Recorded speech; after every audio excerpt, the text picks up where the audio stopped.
बच्चे आवाज आ रही है आपको मेरी? Am I audible? Yes, sir. Good afternoon, sir. Good afternoon बच्चे। ओके बच्चे, तो अभी तक जो हमने किया था फाइनल अकाउंट तक हम लोग कर चुके हैं। फाइनल अकाउंट, इसके बाद जो टॉपिक आपके बचे हुए हैं, एक आपका है amalgamation, internal reconstruction, cash flow and holding company. ये चार टॉपिक है जो आपके बचे हुए हैं। तो वन बाय वन स्टार्ट करते हैं। ये आपका पहला टॉपिक है amalgamation for of companies, accounting for amalgamation of companies. बच्चे ये टॉपिक आपके लिए नया है। अभी तक जो आपने पढ़ा, issue of share, debentures, final account, कहीं ना कहीं आप लोगों को नॉलेज थी, कहीं ना कहीं थोड़ा बहुत आप लोगों ने 11th क्लास में पढ़ा था, तो उसको शायद थोड़ा इजी हो गया था आपके लिए कि एक यू आर फैमिलियर विथ, मतलब जो भी आपके टर्म्स थे वो सब आप फैमिलियर थे, तो आपके लिए थोड़ा आसान हो गया था। ये आपका टॉपिक है accounting for amalgamation of companies. बच्चे ये टॉपिक आपके लिए नया है क्योंकि आपने 11th 12th में इसके बारे में शायद नहीं पढ़ा है। ओके, तो वन बाय वन धीरे धीरे स्टार्ट करते हैं बच्चे। सबसे पहले बात करते हैं अमलगमेशन की। अगर हम अमलगमेशन, बच्चे मेरी जो स्क्रीन है वो विजिबल है आपको? Yes, sir. ओके। सबसे पहले हम बात करते हैं अमलगमेशन की। तो अगर हम सिंपल टर्म्स में, मतलब बिना किसी टेक्निकल टर्म्स, टेक्निकल डेफिनेशन के, अगर हम बात करते हैं कि दो company, suppose two or more existing companies, if they decide to come together, if they decide to merge and start a new business, or you can say start together, एक साथ दोनों काम करते हैं, तो उसको अमलगमेशन बोलते हैं यहाँ पर। लेकिन यहाँ पर कुछ टेक्निकल डिफरेंसेस हैं, कुछ छोटे छोटे वर्ड्स हैं, जैसे कि अमलगमेशन है, एब्जॉर्प्शन है, एक्सटर्नल रिकंस्ट्रक्शन है, एक आपका टॉपिक भी है इंटरनल रिकंस्ट्रक्शन। तो वहाँ कुछ बेसिक डिफरेंसेस हैं, वो आपको पता होने चाहिए। तो सबसे पहले हम बात करते हैं अमलगमेशन की। तो ये आपका आ गया, ये सबसे पहले हम बात करते हैं अमलगमेशन की। जो अमलगमेशन की बात करते हैं तो we simply can say when a new company is formed to purchase or take over the business of two or more existing companies, or in other language you can say when two or more companies, if they decide to go into liquidation and form a new company। बच्चे, तो existing company जो decide करती हैं अपने आप को liquidate करना और एक नई कंपनी फॉर्म करते हैं, that is known as amalgamation. इसका मैं सिंपल सा एग्जांपल यहाँ पर दूं। आपने मारुति सुजुकी का नाम सुना होगा, तो आपको पता होगा कि before merger, before amalgamation, they were Maruti and Suzuki, they both were different companies. Maruti एक डिफरेंट कंपनी थी, सुजुकी एक डिफरेंट कंपनी थी। Okay, at that time, at the time of amalgamation, जब उन्होंने मर्ज किया, they decide to liquidate their existing companies and decide to open a new company, start a new company with the name Maruti Suzuki। तो यहाँ पर simple है कि to और मोर companies दे गो into liquidation, वो अपने आप को लिक्विडेट करती है और एक नई कंपनी फॉर्म करती है, दोनों मिलकर। ठीक है। अब इसके अलावा ये भी कह सकते हो कि एक new company is formed to take over the business of two और more existing company, both are same. तो बच्चे इसको हम बोलते हैं अमलगमेशन। ये आपका अमलगमेशन होगा। एक छोटा सा एग्जांपल दिया है, जैसे कनिका एंड प्रियंका, दो कंपनी है, दोनों ने डिसाइड किया लिक्विडेट होने का और उन्होंने एक कंपनी ओपन की, that is Rachna Limited. Okay, so simply this is a case of amalgamation. Now second topic आपका आता है एब्जॉर्प्शन का। बच्चे, जब एब्जॉर्प्शन की बात होती है तो इन case of absorption it says when an existing company takes over the business of another existing company, or you can say one or more existing company, वो एक या दो कंपनी, वन और मोर, एक या दो उससे ज्यादा कंपनी को टेक ओवर करती है, in that case it is called as absorption. ये आपका एब्जॉर्प्शन होता है। In case of absorption there is no formation of a new company. यहाँ पर कोई भी नई कंपनी फॉर्म नहीं होती। There are two or more companies, and all are existing companies, and one company takes over the business of other companies. तो दूसरी company के बिजनेस को टेक ओवर करती है, that is known as absorption. Okay, एक बहुत पुराना example है, शायद आप लोगों को पता भी हो। अब वोडाफोन की अगर आप बात करते हो तो आज इसका अब तो वो भी मर्ज हो गया आइडिया के साथ। ओके, बट इससे पहले जो वोडाफोन एक कंपनी थी, उसका पहले मतलब पहले हच था, पहले इंडिया में हच हुआ करता था। Okay, then the Vodafone took over the business of Hutch Limited, उसने हच का बिजनेस टेक ओवर किया, और that was the case of absorption. वो सिंपली एक एब्जॉर्प्शन का केस है। ओके, अब जैसे आइडिया वोडाफोन भी अमलगमेशन का केस है। अगर आप आइडिया वोडाफोन को देखते हैं, जिसको वीआई बोलते हैं, वीआई वोडाफोन आइडिया, तो it was in case of amalgamation. अच्छा, थर्ड है आपका external reconstruction. In this case बच्चे, one existing company decide to go into liquidation and form a new company. There is only one company, वही liquidate होगी और एक नई company एक नए नाम से अपने आप को रिप्रेजेंट करेगी। Okay, that is known as external reconstruction. Okay, तो अगर हम डेफिनेशन की बात करते हैं तो external reconstruction is also included in the scheme of merger और combination. In external reconstruction, a brand new company is formed to take over the business of only one existing company. किसी एक existing company को take over करना है और एक ही company form होगी। That means one company going to liquidation and form a new company. और यू कैन से एक कंपनी अपने आप को बंद करके एक नए नाम से, नई पहचान से एक न्यू कंपनी ओपन करती है। That is the case of external reconstruction. यहाँ पर एक एग्जांपल दिया हुआ है, जैसे Pallavi limited. It is a loss making company, so they decide to go into liquidation and form a new company known as Pallavi 2021। उन्होंने एक नई कंपनी ओपन कर दी, Pallavi 2021 limited. That is the case of external reconstruction. एक बहुत famous सा example है यहाँ पर, आपने एक्सिस बैंक का नाम सुना होगा।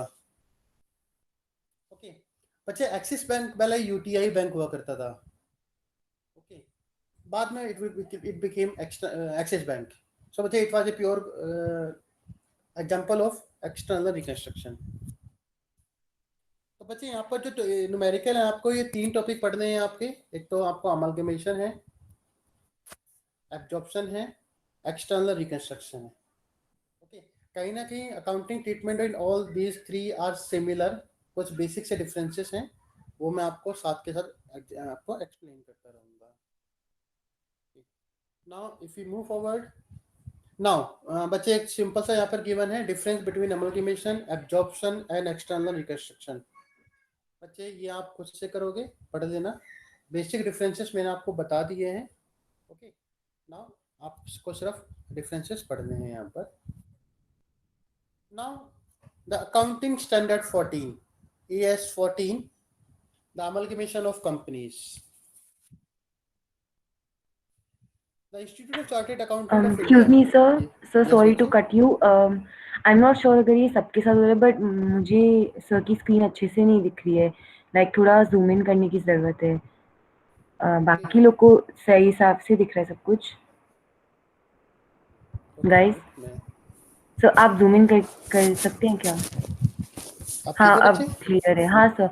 और सर बीच बीच में थोड़ा आपका आवाज़ भी कम हो जा रहा है, मतलब आ रहा है पर बहुत हल्की से आ रहा है। बच्चे ये दिक्कत सबके साथ है, सिर्फ एक ही बच्चे के साथ है? सर आवाज कम हो रही है। Yes sir. आवाज कम हो रही है? ओके, चलो मैं कोशिश करता हूँ। वैसे नेटवर्क इशू तो नहीं है यहाँ पर, बट फिर भी चलो। ओके, सर तो बच्चे यहाँ पर कट रही है कि स्पीकर काफी जैसे दूर है ना, तो के अकॉर्डिंग। ओके, हो सकता है, ऐसा हो सकता है, ठीक है। बच्चे now AS 14, that is amalgamation of companies. तो बच्चे let's start with the first topic, that is amalgamation, absorption and external reconstruction. हम लोग बाद में पढ़ेंगे। Okay, So as per ICAI, ठीक है, the accounting standard 14, accounting for amalgamation which came into effect in respect of accounting period on or after 1st of April 1995. तो ये जो अकाउंटिंग पीरियड है 1 अप्रैल 1995, इसके बाद के जितने भी इफेक्ट हैं उसके लिए AS 14 इस टाइम इफेक्ट में है. So now as per AS 14, for accounting purposes there are two types of amalgamation: amalgamation in the nature of merger and amalgamation in the nature of purchase.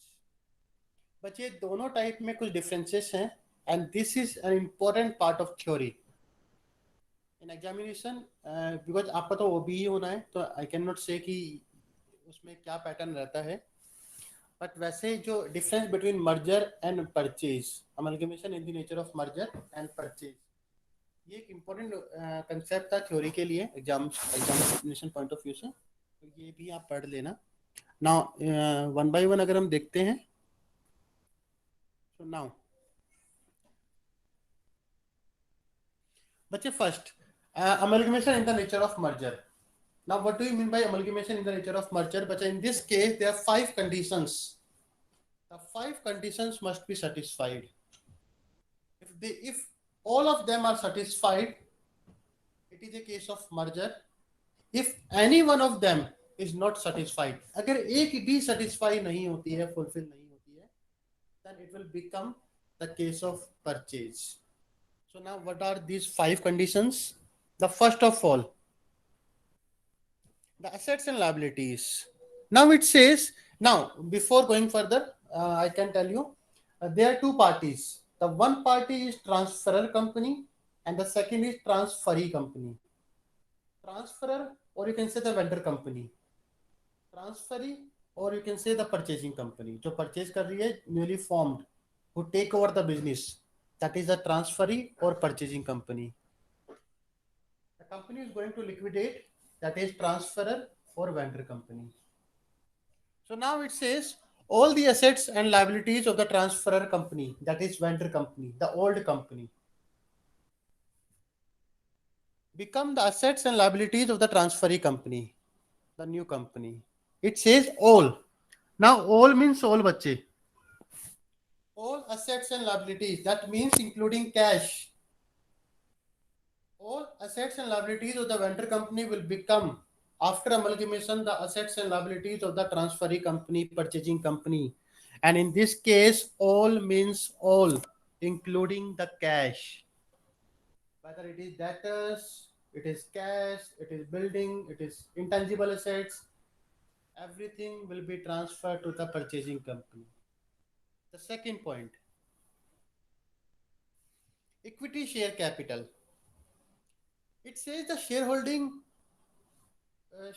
holding at least 90% of the face value of the equity shares of the vendor company will become, after amalgamation, the share capital of the shareholder of the purchasing company, and only the cash will be paid only for the fractions amount. Okay, so बच्चे यहाँ 90% आपको limit एक दे रखी है, but it is simply 100%. इन्होंने कहा कि जो अगर फ्रैक्शंस में आपका आता है तो आप कैश में पे कर सकते हो, और उस फ्रैक्शंस के लिए उन्होंने 10% की जो लिमिट थी उसको छोड़ दिया है. ओके, तो यहाँ पर इनका सिंपल सा मतलब है कि जो पुरानी कंपनी के शेयर कैपिटल हैं, शेयर होल्डर्स हैं, they will also become the share holder, equity share holder of the new company. वो नई कंपनी में भी शेयर होल्डर रहेंगे. The third point, the purchase consideration. The purchase consideration in equity shares only. In case of merger, amalgamation in the nature of merger, the purchase consideration due to equity shareholder of the vendor company, जो बच्चे हम payment करते हैं, the payment. Purchase consideration की definition अभी आगे आएगी, but मैं बता दूं purchase consideration होता क्या है. Purchase consideration is the amount paid by the purchasing company to the vendor company. तो ट्रांसफरी कंपनी पेमेंट करती है वेंडर कंपनी को for taking over the business. That amount is known as the purchase consideration. Okay, now it says the purchase consideration, that is the payment made to the equity shareholder of the vendor company is to be in equity shares only. जो payment होगी वो सिर्फ equity shares में होगी, and cash may be paid in respect of fractional shares and payment to dissenting shareholders. जो agree नहीं करते या यू कैन से जिनके शेयर्स फ्रैक्शंस में है, आप सिर्फ उनको पेमेंट कैश में कर सकते हो, otherwise no other form of payment will be used. आप किसी और फॉर्म में पेमेंट नहीं कर सकते. The fourth point, the business of the vendor company should be carried on, is intended to be carried on by the purchasing company. जो पुरानी company है बच्चे, the vendor company, the transferor company, the business must be carried on. Suppose the transferor company is carrying a business of making refrigerator or selling refrigerators. In that case, the new company should also continue the same business. जो नई company है वो उस business को continue करेगी.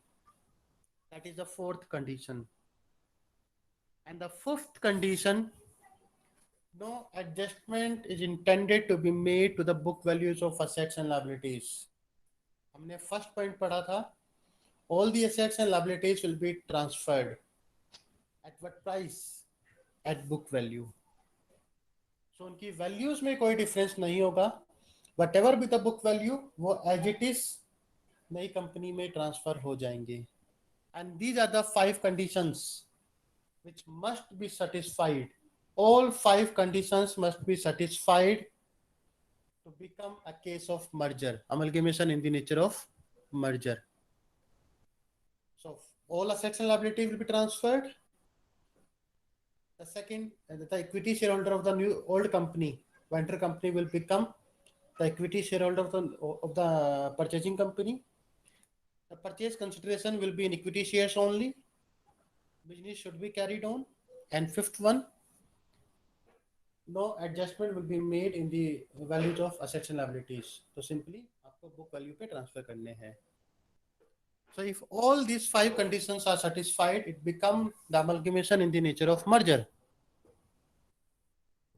Now amalgamation in the nature of purchase. Now it says in the above 5 conditions, if any of the condition, if any of the conditions applicable to amalgamation in the nature of merger is not satisfied, it will become the amalgamation in the nature of purchase. तो बच्चे जब भी आप numerical करेंगे तो before numericals you have to check whether it is a case of merger or purchase, amalgamation in the nature of merger or purchase. And when you read the numerical, just by reading the numerical, सिर्फ numerical read करने से ही आपको idea हो जाएगा कि जो numerical है वो मर्जर है या परचेज है.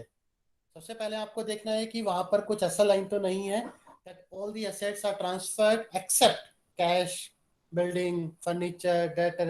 अगर कुछ भी रह गया है it will become the case of purchase. अगर कहा गया है कि पेमेंट जो है वो इक्विटी शेयर होल्डर्स के अलावा नहीं किसी और फॉर्मेट में भी है, लाइक प्रेफरेंस शेयर होल्डर में है, कैश में है या किसी डिबेंचर्स में है, in that case again it will become the case of purchase. Business carry on नहीं होता है, again it will become the case of purchase. और you can say the assets और liabilities are taken over at an agreed value. वहां पर book value नहीं, अगर कोई एग्रीड वैल्यू गिवन है, again it will become the case of purchase.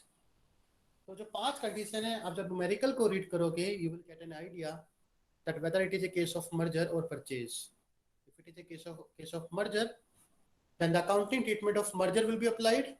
If it is a case of purchase, तो जो accounting treatment आपका purchase के केस में होगा वो apply होगा. So this is the basic difference between amalgamation in the nature of merger and amalgamation in the nature of purchase. बच्चे किसी को डाउट यहाँ तक?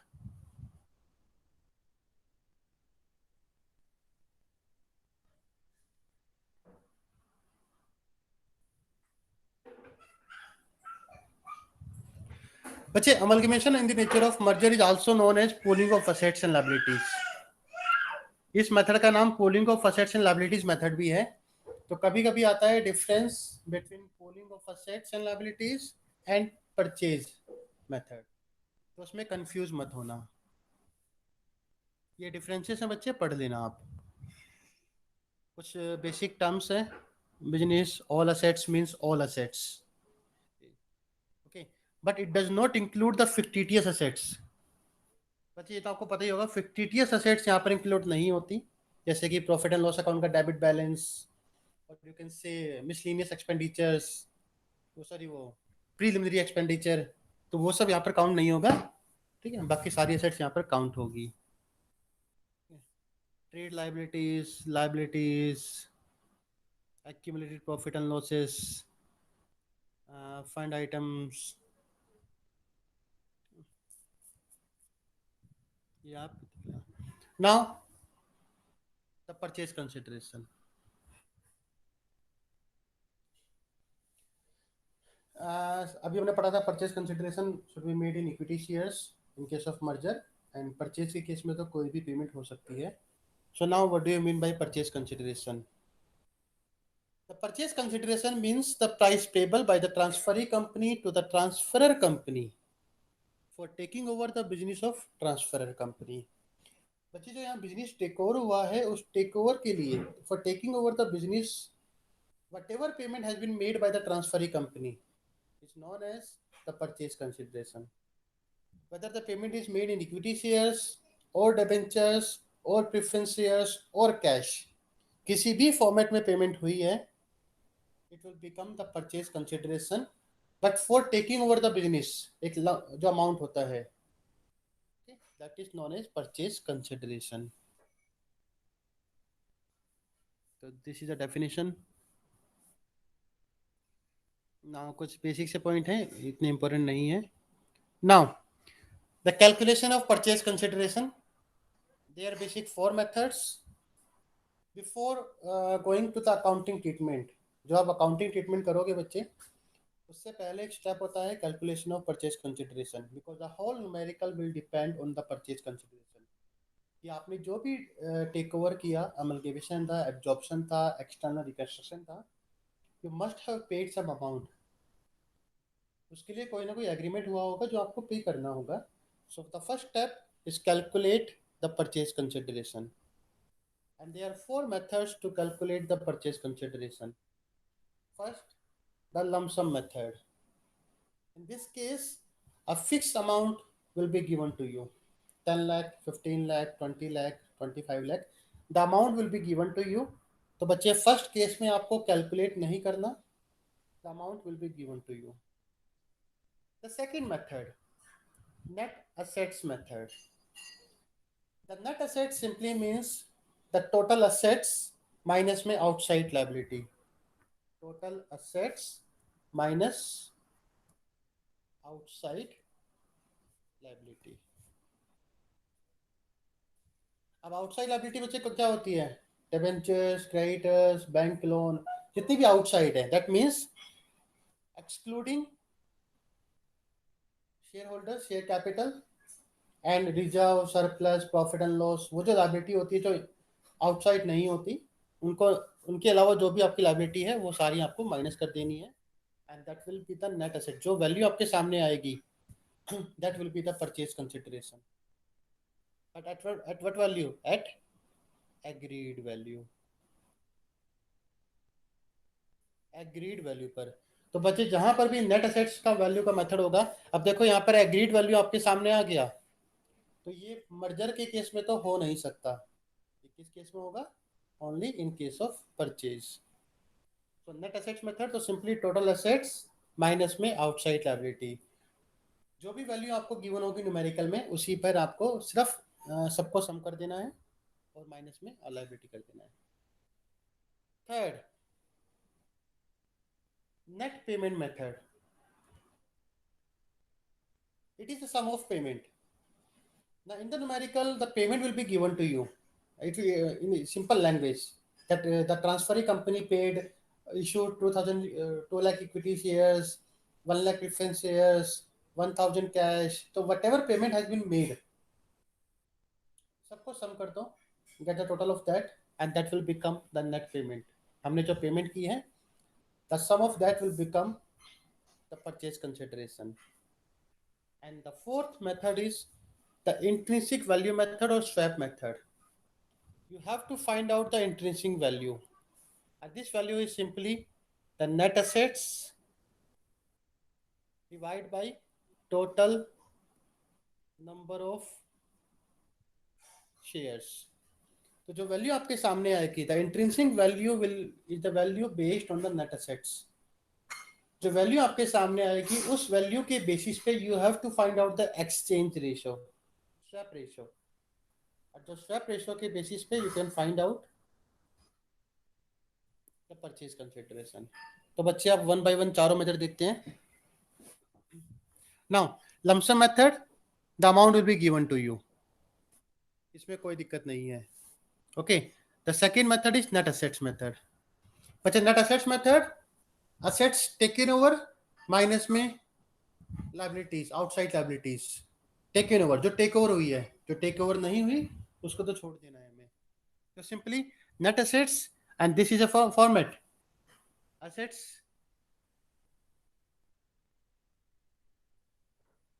Taken over at agreed value. बच्चे जो ये एग्रीड वैल्यू है बच्चे, ये आपको न्यूमेरिकल में गिवन होगी. That building is taken over, जो the assets and liabilities are taken over at this prices, at this value. Building 10% less, जो आपने उसमें पढ़ा है शायद पहले भी, ये डिजोल्यूशन में भी पढ़ा होगा आपने. तो जिस वैल्यू पर वो टेक ओवर हुआ है वो उस वैल्यू को लेना है आपको. ठीक है. सिमिलरली लायबिलिटी बच्चे, जो टेक ओवर हुई है सबको माइनस कर देना है, like creditors, bills payable, bank overdraft, outstanding expenses and debentures. बच्चे कैश एंड बैंक बैलेंस, यहाँ पर देखो, अगर टेक ओवर हुआ है तो लेंगे, अगर टेक ओवर नहीं हुआ है तो नहीं लेंगे. ओके, तो simply this is the case of net assets method. इसमें ज़्यादा कुछ नहीं करना, सिंपली जो भी असेट्स हैं सबकी वैल्यू सम कर दो माइनस में ऑल दी लायबिलिटीज. बाकी जब न्यूमेरिकल करेंगे तो you will get an idea. The third method, it is total payment method और नेट पेमेंट मेथड. बच्चे टोटल पेमेंट में क्या है कि जो payment, the payment will be given to you in numerical itself, explain all the payments. तो जो payment आपको न्यूमेरिकल में गिवन है उन सबको प्लस कर दो. Now amount of preference shares जो आपने इशू किए हैं, if cash has been paid तो कैश को ऐड कर दो. If equity shares are issued, equity shares कर दो. एंड अगर फ्रैक्शंस है, कोई फ्रैक्शनल शेयर है, उसके लिए कंपनी ने कोई कैश पे किया है तो कैश पे कर दो. सबका टोटल कर दो and total will come the purchase consideration. जो टोटल होगा, the total of all the payments will become the purchase consideration. Now यहाँ पर पेमेंट बच्चे, payment to whom? Payment for whom? Payment for share holders, not for debentures. Payment for share holders. जो payment share holders के लिए हुई है सिर्फ उसी को आपको सम करना है. तो this is the total payment method.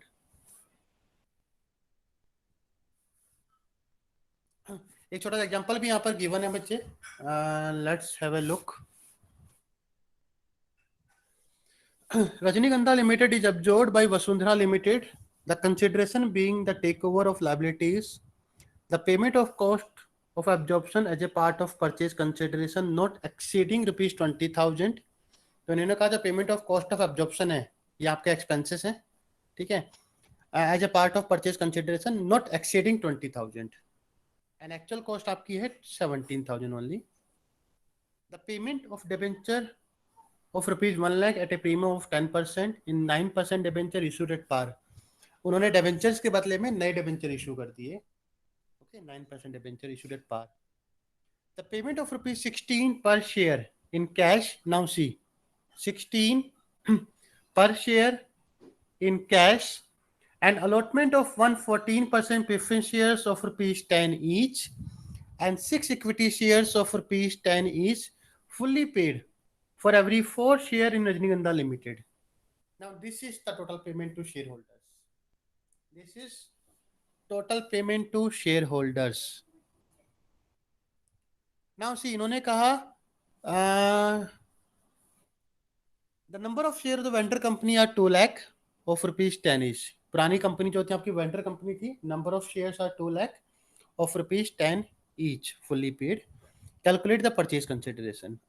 तो बच्चे इन्होंने पेमेंट क्या क्या किया है, उन्होंने कहा ₹16 per share in cash। So this is ₹16 per share in cash, 2 lakh plus में 16, यहाँ पर आ गया 32 lakhs। नेक्स्ट इन्होंने कहा allotment of 114% preference shares of ₹10 each and 6 equity shares of ₹10 each for every 4 share held। Okay, तो मैं थोड़ा उसको पकड़ देता हूँ। नाउ सी, ओके, तो सबसे पहले तो प्रेफरेंस शेयर बच्चे, तो उन्होंने कहा for every 4 share held. Okay, so अगर मैं देखता हूँ allotment of 114% preference shares of ₹10 each. तो बच्चे टोटल नंबर ऑफ शेयर आपके 2 लाख थे, इन्होंने कहा 1 for 4, 1 share 1 preference share for every 4 share held, तो डिवाइड बाई 4 इंटू में 10 रुपए का एक शेयर था बच्चे, तो 10 रुपए का एक शेयर हो गया, तो ये आपके 5 लाख के प्रेफरेंस शेयर्स वर्थ ₹5 लाख, ये आपके प्रेफरेंस शेयर इश्यू हो गए। Next, 6 equity shares of ₹10 each fully paid again for every 4 share, ये भी। तो बच्चे इन्होंने कहा 6 शेयर फॉर 4 शेयर, तो 2 लाख आपके टोटल नंबर ऑफ शेयर थे, इन्होंने कहा the ratio is 6/4, 6 share for every 4 share held, और 10 रुपए का एक शेयर है बच्चे, तो if you it will become 30 lakhs। Apart from these 3, nothing else is to be paid। तीनों को सम कर दो बच्चे, and the purchase consideration will come 67 lakh, sorry 67 lakh। तो यहाँ पर क्या है, जब नेट पेमेंट मेथड आपके सामने आता है बच्चे, तो वहां पर जो पेमेंट है, the payment will be given to you. अब in the same numerical, if you see the same numerical, यहाँ पर हमें डिबेंचर्स की पेमेंट भी गिवन थी, कि हमने पुराने डिबेंचर्स के बदले में नए डिबेंचर इशू कर दिए at a premium. We should not include, sorry we must not include the payment to the debenture holders. हमें सिर्फ पेमेंट करनी है शेयर होल्डर्स को। डिबेंचर्स आर आउटसाइड लायबिलिटीज, वो आउटसाइड लायबिलिटी है। The debentures will be first taken over, उसको पहले take over करती है, और उसके बाद कंपनी अपने हैंड पर पेमेंट करती है, ट्रांसफर कंपनी को पेमेंट नहीं होती उसकी। ओके, तो simply this is net payment method. Now exchange ratio. But a swap ratio simply means you have to find out intrinsic value first of all and then decide the exchange ratio। एक छोटा सा numerical यहाँ पर given है बच्चे, ये आपका छोटा सा न्यूमेरिकल है। इन्होंने कहा नेट एसेट्स आपकी है जया लिमिटेड है एंड ललिता है, 55 lakh for Jaya limited, number of equity shares 1 lakh. So you can find out the intrinsic value. The intrinsic value will be net assets 55 lakh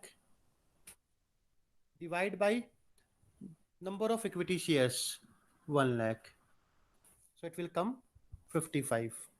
so the value, the intrinsic value of Jaya Limited is 55 per share।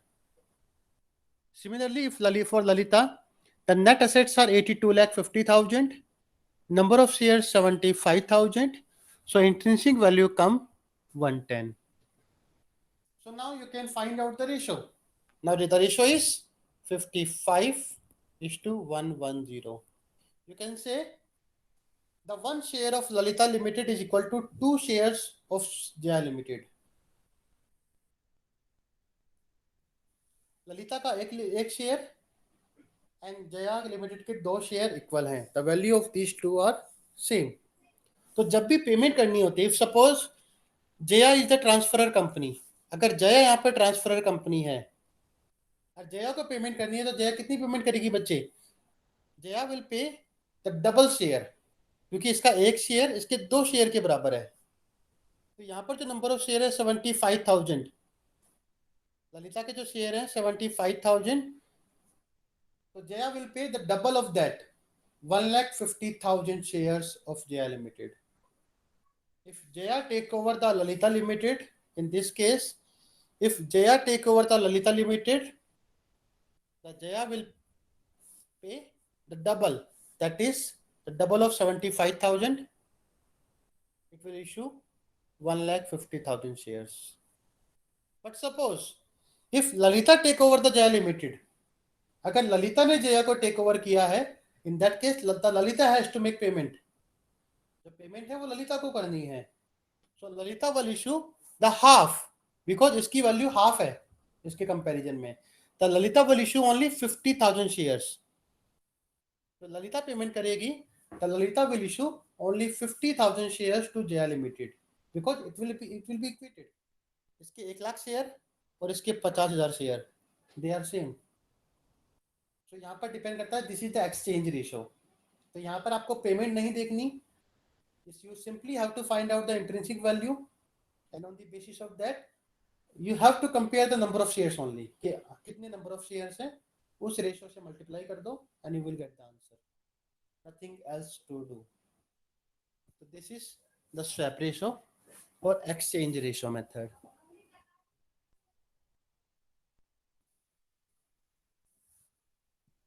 Now बच्चे यहाँ पे 4 method है to calculate the purchase consideration. Now this was, you can say, the theory part and the calculation of purchase consideration. Now we will go to the accounting treatment of transferor company and the transferee company. There are two parties, vendor company or transferor, and the second party, the purchasing company or the transferee company. So now in the books of transferor company, some accounts are to be prepared. The first account you have to prepare is realization account. The second account you have to prepare equity shareholder account. Third, the preference shareholder account. And fourth, the accounts of the transferee company account. Accounts of the transferee company, that means the second party account. जो भी transferee company है, purchasing company accounts, आपको बचे 4 account आपको compulsorily बनाने हैं. Realisation account, equity share holder account, preference share holder account and transferee company account. ये 4 account आपको बनाने हैं. इसके अलावा bank account, purchase, equity share in transferee company, preference share in transferee company, they are optional. ये आपको बनाने की जरूरत नहीं है. ठीक है, तो ये बेसिक आपके 4 अकाउंट है जो आपको बनाने हैं यहाँ पर. Now the realisation. बच्चे रियलाइजेशन अकाउंट आप सबने 11th-12th में बनाया है. उसके बाद आपने बीकॉम में in financial accounting you have prepared the realisation account. Okay, तो सिमिलरली उसी तरीके से बनेगा, बट यहाँ पर पार्टनर नहीं है, यहाँ पर कंपनी इकट्ठी एक साथ है. So you have to make payment in lump sum. उनको एक लमसम पेमेंट करनी है instead of purchasing each and every asset separately. आपको हर एक एसेट्स और लायबिलिटी को सेपरेटली पे ऑफ या परचेज नहीं करना है. You have to purchase them simultaneously, एक साथ उनको पे करना है. सो यू हैव टू पे a lump sum amount. So now one by one. First of all, the first step to transfer all the assets. Realization account debit to individual assets by their name, building, plant and machinery, debtors, stock, including cash. याद रखना बच्चे, including cash. आपको cash को भी transfer करना है. Okay. Second, similar जैसे हम करते हैं वैसे ही करना है आपको. प्रोविजंस है तो उसके लायबिलिटी साइड में ट्रांसफर हो जाएंगे. Okay. Now the second step, transfer all the liabilities. बच्चे जो भी लायबिलिटीज हैं, transfer all the liabilities to the realisation account and the entry is individual liabilities account debit to realisation account. जैसे हम पहले करते आए हैं ऐसे ही आपको लायबिलिटीज को भी ट्रांसफर करना है. Third, The third entry, now the purchase consideration becomes due. अब बच्चे, you have transferred the assets, you have transferred the liabilities. अब सेपरेटली तो आपको पे करना नहीं है. You have to receive a lump sum amount. आपको एक lump sum amount मिलेगा from the transferee company. So now the transferee company will become a debtor. उसको पे करना है आपको. So the entry will be transferee company account debit to realization account. So when you prepare the account, यहाँ पर तो आपकी assets आ गई, यहाँ पर आपकी liability आ गई, और उसके बाद जो थर्ड एंट्री आपकी होगी, that is transferee company account with the amount of purchase consideration. जो भी आपका टोटल अमाउंट है परचेज कंसिडरेशन का, that amount will come in the third entry. That is the third point.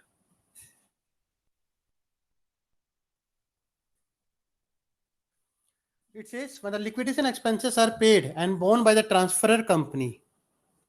Third, next आपका fourth, step number 4. एक minute, third step क्या था? Already, अच्छा ये अकाउंट था. ठीक है. Step number next, the next entry for accounting for liquidation expenses. When the liquidation expenses are paid and borne by the transferor company, the entry will be realization account debit to bank. जो हम करते हैं हमेशा. अगर बच्चे vendor company ही पे करेगी, with the vendor company has to pay the expenditure, then the entry will be realization account debit to bank. When the transferor company pays the realization expenses, but these are reimbursed by the transferee company. लेकिन अगर numerical में लिखा है that expenses are paid by the transferor company but borne or reimbursed by the transferee company, in that case the liquidation expenses will not go to the realization account. वो realization account में नहीं जाएंगे फिर. Now it is a matter of transferor company and the transferee company. So simply the entry will be transferee company account debit to bank. We made the payment on behalf of transferee company. So simply the transferee company को हम debtor बना लेंगे, तो transferee company account debit to bank, और जब पैसा आ जाएगा, when we receive, the amount will be reimbursed. The entry will be bank account debit to transferee company account. Third, when the liquidation expenses are paid as well as borne by the transferee company. बच्चे पे भी transferee ने किया है, bone भी transferee ने किया है, तो no entry will be made in the books of transferee company, transferor company. अगर पेमेंट ट्रांसफरी ने की है, बोन भी ट्रांसफरी ने किया है, तो बच्चे ट्रांसफरर वेंडर कंपनी की बुक्स में कोई अकाउंट नहीं आएगा, उसको कोई एंट्री नहीं आएगी. It will take place in the books of transferee company only. तो वो ट्रांसफरी कंपनी पे करेगी, ट्रांसफरर की बुक्स में कुछ नहीं आएगा. तो दीज आर 3 केसेस. ये आपने पहले ही पढ़ा है, ठीक है, रियलाइजेशन एक्सपेंसेस के बारे में. तो अगर if it is paid and borne by the transferor company, realisation to bank. Paid but reimbursed by the transferee company account debit to bank. And if paid and borne by the transferee company, no entry will be made. Next step, the sale of assets. But by chance, if there is any assets which is not taken over by the transferee company, अगर कोई assets है जो take over नहीं हुई है, या फिर कोई अनरिकॉर्डेड assets है, उसको आप अलग से सेल करते हो, तो entry will B bank account debit to realization account. If suppose in the numerical it is given that transferee company took over all the assets except the stock, उसने stock को नहीं लिया, the stock will be realized separately. So the entry will be bank account debit to realization account. Similarly, liability, if कोई unrecorded liability है या फिर not taken over by the transferee company, it will be paid separately. So realization account debit to bank. And before going to the profit, the last entry is any kind of profit or loss. Now I will say profit or loss. But if for the payment of preference shareholders, जब आप payment करते हो preference share holders को, तो आपको वहां पर देखना है कि जब आप when you make the payment to the preference share holders, is there any loss और profit? If there is a profit, it will come on the credit side of the realisation account. अगर loss है तो realisation account के debit side में आएगा. Because the reason is any kind of profit or loss on realization account will go to the equity shareholder account. वो सिर्फ equity share holders का होता है बच्चे. तो यहाँ पर इक्विटी शेयर होल्डर को जब पे होता है जब बाकी सबको एलोकेट हो जाता है. तो अगर कोई अपने प्रेफरेंस शेयर होल्डर्स को रिडीम किया है, if they are preference shareholders and they are redeemed, in that case you have to see whether they are redeemed at a premium or discount. If they are redeemed at a premium,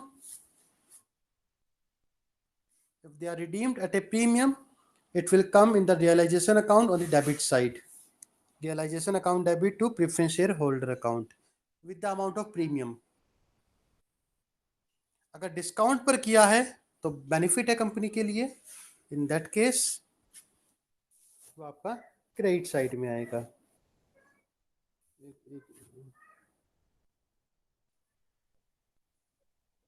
तो आपका credit side में आएगा preference share capital account. तो simply आपका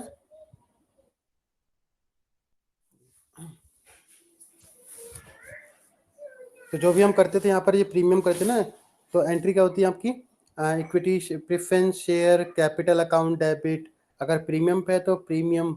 तो जो premium हम लिखते थे यहाँ पर, ठीक है, हम उसको प्रीमियम ना लिखकर we will write it as realisation account debit to preference share holder account simply.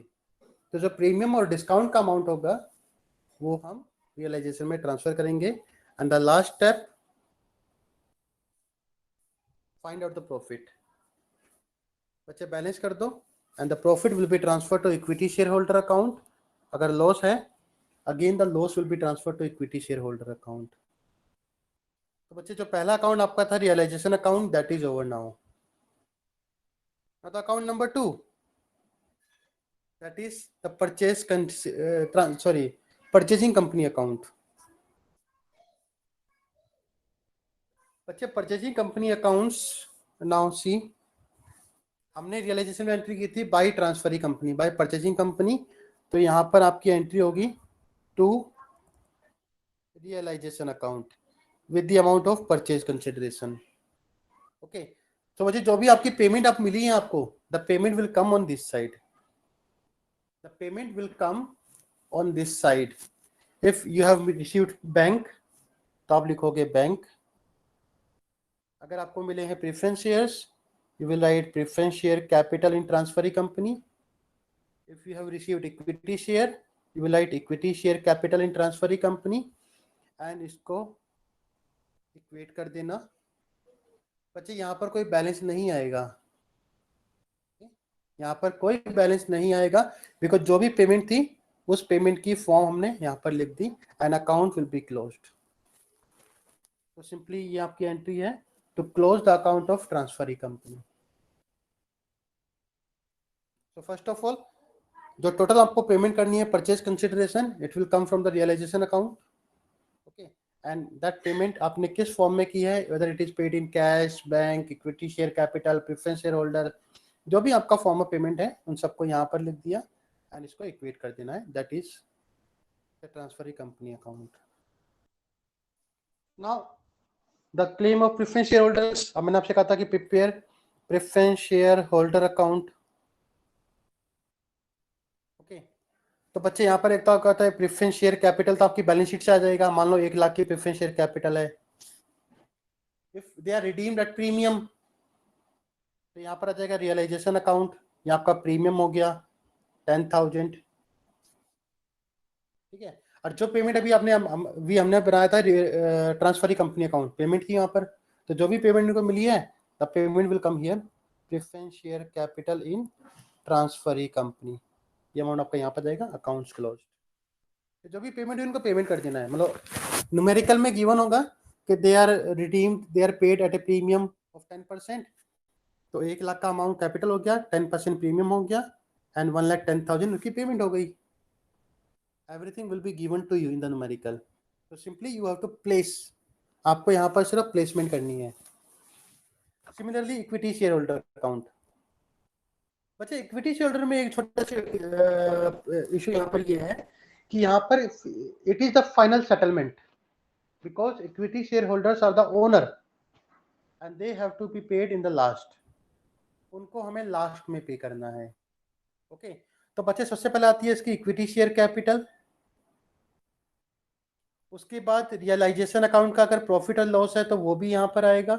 अगर लॉस है तो यहाँ पर आ जाएगा लॉस. इसके अलावा we have to check all the profit and reserve. Like see if there any capital reserve, capital revenue account, capital reserve account, वो भी यहाँ पर आएगा. अगर सिक्योरिटी प्रीमियम है वो भी यहाँ पर ट्रांसफर होगा. अगर रिवॉल्यूशन रिजर्व है वो भी यहाँ पर होगा. जितने भी आपके रिजर्व हैं वो सारे आपके यहाँ पर ट्रांसफर होंगे. जितने भी लॉसेस हैं, अगर एनी का प्रॉफिट एंड लॉस का डेबिट बैलेंस है तो वो यहाँ पर आएगा P&L अकाउंट, डेबिट बैलेंस. तो जो भी प्रॉफिट एंड लॉस है ट्रांसफर कर देना है. उसके बाद जो भी पेमेंट है, पेमेंट तो आपको न्यूमेरिकल में गिवन ही होगी. इक्विटी शेयर कैपिटल जो आपको पेमेंट है वो यहाँ पर कर देनी है आपको. अगर इनको कैश में पे किया है तो कैश कर देना है और इसको इक्वेट कर देना है. बच्चे again no balancing figure will come. यहाँ पर कोई भी बैलेंसिंग फिगर नहीं आएगी फिर से, ना तो प्रेफरेंस शेयर होल्डर में, ना ही इक्विटी शेयर होल्डर में, और ना ही ट्रांसफरी कंपनी अकाउंट्स में. किसी भी अकाउंट में कोई बैलेंसिंग फिगर नहीं आएगी. अगर कोई बैलेंस बचता है दैट मीन्स आपने कोई ना कोई आइटम बीच में छोड़ दिया है. And these are the entry in the books of the transferor company. ये आपकी ट्रांसफरर कंपनी की बुक्स के अकाउंट थे. ओके बच्चे नाउ सी, अब मैंने यहाँ पर 3 मेथड किए थे बताए थे आपको. पहला मेथड था आपका अमलगेमेशन का, second was absorption, and third is external reconstruction. In all 3 cases, the accounting treatment in the books of vendor company, transferor company remain the same. यहाँ पर कोई भी चेंज नहीं है. Not even a single word. Not even a single word is changed. So whether it is a case of absorption, whether it is a case of amalgamation, whether it is a case of external reconstruction, whether it is a case of any special case, accounting treatment in the books of the vendor company or transferor company remain the same. जो हमने अभी किया है वही 4 account. You have to prepare realization account, you have to prepare transferee company account, preference shareholder account अगर है तो, अगर नहीं है तो वो आपका कम हो जाएगा, and equity shareholder account. These 4 accounts is to be prepared, they have to be closed. उनको क्लोज करना है. देखो बच्चे यहाँ पर रियलाइजेशन अकाउंट, ये तो आपका आएगा to find out the profit और loss of realisation. Transferee company का अकाउंट बनेगा बिकॉज वहां से हमें पेमेंट मिलनी है. We have to receive payment from transferee company. So यहाँ से पेमेंट आएगी, और जो पेमेंट यहाँ पर आएगी that payment will go to preference share holder account and equity share holder account. तो ये 4 अकाउंट बनते हैं यहाँ पर. रियलाइजेशन अकाउंट से प्रॉफिट आएगा, ट्रांसफरी कंपनी अकाउंट से हमें पेमेंट मिलेगी अगर कैश में है, इक्विटी शेयर में है, प्रेफरेंस शेयर्स में है, जो भी पेमेंट हमारे पास आई है, और उस पेमेंट को हमें पे करना है preference share holder and equity share holder को. तो सिंपली यहाँ पर क्या ये 4 अकाउंट आपके बनते हैं in the books of transferor company. बच्चे इसके बाद जो नेक्स्ट आपका है accounting treatment in the books of transferee company. बच्चे ये टॉपिक हम कल करेंगे. इन the books of transferee company बच्चे अकाउंट्स नहीं बनते, वहां पर एंट्रीज होती हैं. यू हैव 5-6 एंट्री हैं, ज्यादा नहीं है, 5-6-7 एंट्री हैं. In the books of transferee company they you have to make entries, but in the books of vendor company, transferor company, you have to prepare accounts. तो यहाँ पर कभी कभी न्यूमेरिकल में चेंज आ जाता है, कभी कभी आता है कि जर्नलाइज ट्रांजेक्शन या प्रिपेयर नेसेसरी अकाउंट्स. तो इसका मतलब सिर्फ यही है, कंफ्यूज नहीं होना. In the books of vendor company you have to prepare accounts. In the books of purchasing company you have to make entries, जो कि हम कल करेंगे. और साथ में कल न्यूमेरिकल भी करेंगे साथ में। तो आज के लिए इतना काफी है आई थिंक। बच्चे किसी को कोई डाउट? No sir. तो बच्चे कल मिलते हैं accounting treatment in the books of transferee company, और साथ में कुछ न्यूमेरिकल भी करेंगे कल। Okay sir, thank you for the class. Welcome बच्चे, see you tomorrow, have a good day. Attendance की जरूरत नहीं है, ठीक है, आपस पढ़ाई करो। Okay sir. ओके बच्चे, थैंक यू सो मच।